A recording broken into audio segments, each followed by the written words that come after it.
The death toll from a subway attack in Saint Petersburg has risen to at least 14. Scores are injured. Officials say the toll will likely rise given that most of the wounded have suffered severe injuries to the skull and spine.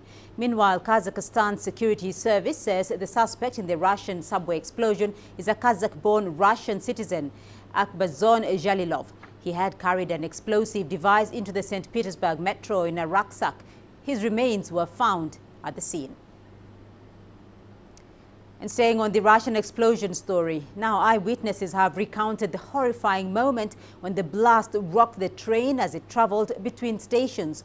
With more on that story, here's CGTN's Zhang Dan.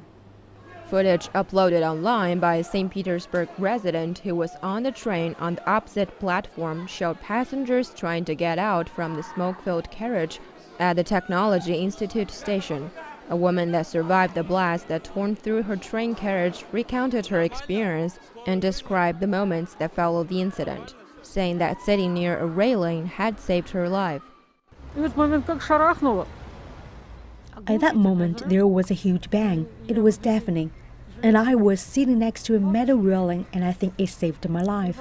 Of course, everybody fell to the right, not down to the floor, but on the seats.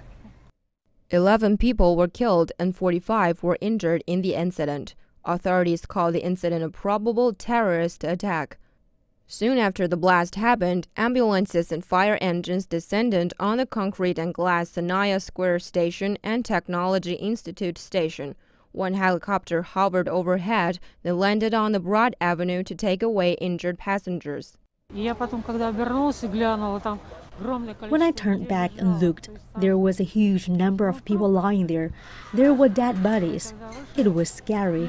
And when we left, they took out several people covered in blood. There was a woman, her whole face and nose, all of it was a large, massive wound. Zhu Kefan, a Chinese student studying at Saint Petersburg University, witnessed the whole event whilst waiting for a transfer at Sanaya Square station. The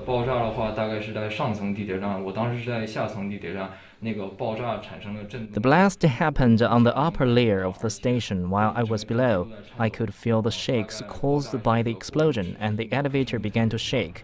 The blast lasted for about 1 second and I could hear a loud sound. The operation of the St. Petersburg subway has been partially restored after the explosion. St. Petersburg authorities announced 3 days of mourning in the city, while Russian President Vladimir Putin, who was holding a meeting outside the city, expressed his condolences to the injured and families of the deceased. Zhang Dan, CGTN.